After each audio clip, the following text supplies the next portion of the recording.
So now we're going to look at some of the actual details of this battle, Cannae. So we'll learn about the famous battle to understand its fame and develop some historical thinking skills.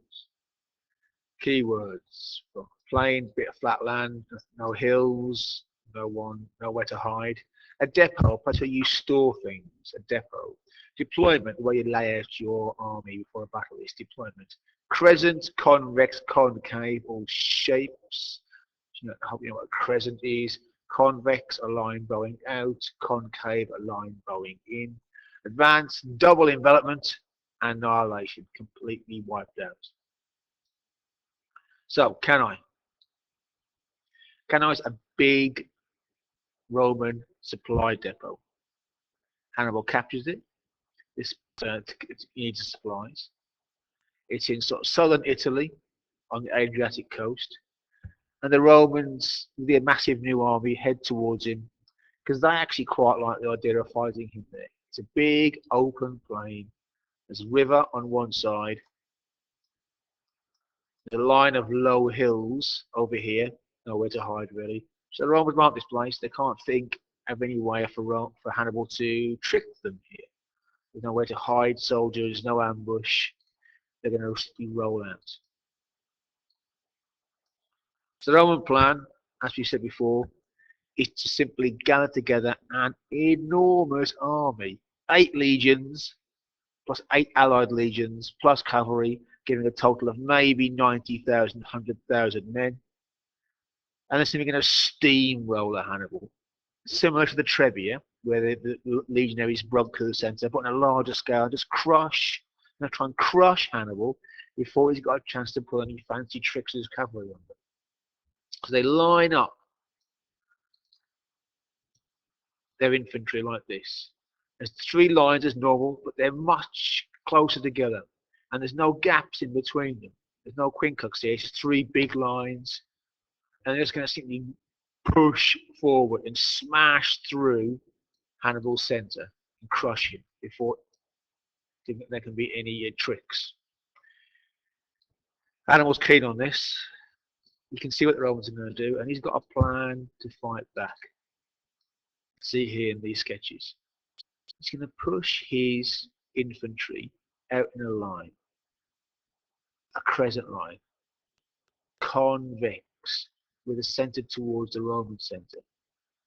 He's outnumbered massively. You know, he's got maybe a total. If the Romans have got 90,000, he's got maybe a total of 50-odd thousand. So he's sort of 2 to 1 outnumbered. You've got this large group of Spanish and Celtic infantry in the middle, and they've just got to hold on. As the Romans bulldoze forward, this line's got to hold. And it's got to go backwards slowly. Hannibal's himself here in the middle, holding them. Yeah. He wants the Romans to push forward. He wants them to push forward. He wants them to think they're winning.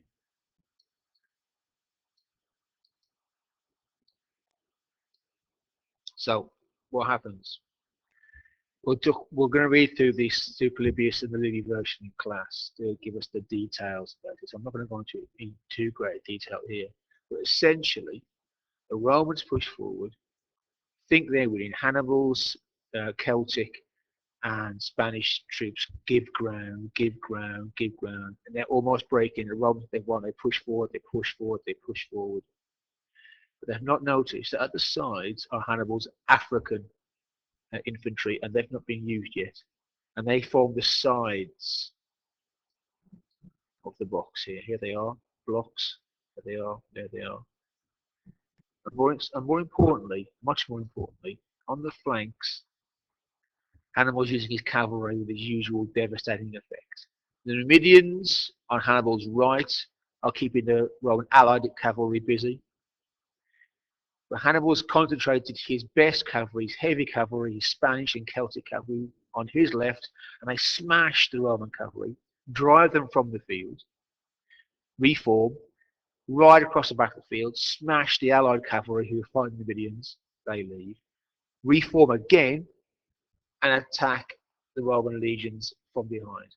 It's now the complete double envelopment. The Romans are surrounded. Look at these pictures here. And so the slaughter goes on all day. The Romans can't get away. They can't maneuver. They're too tightly packed, and they are slowly hacked to pieces, piece by piece. Paulus, one of their consuls, dies. He has a chance to get away. This famous fact painting of it. He refuses. And the Romans are just slaughtered. By the end of the day, approximately, there's a little bit of discussion here. Polybius says one thing, Livy another, but we think most historians now Livy's more correct. About 50,000 Romans are dead. But more importantly, well, just as importantly, a consul, various tribunes, quaestors, prefects, they're all dead. Lots of Roman senators who are at the Battle of the Dead. Approximately 120 of the leading men in Rome, the leaders of Rome, are dead. Hannibal collects their rings, they have the family rings, as evidence of this, to send it back to Carthage. And this famous statue here of Hannibal, after Cannae, here he's holding an upside down Roman legionary standard. And this pot here is full of the rings he's taken off dead Roman senators and that sort of thing.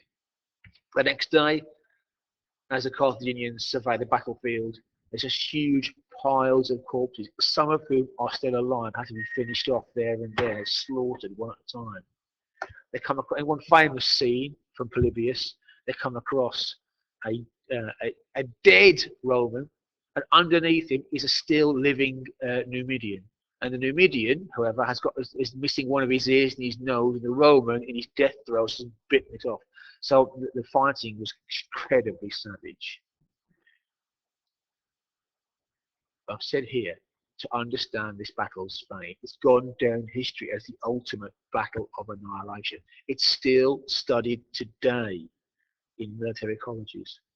Various generals through history have used it.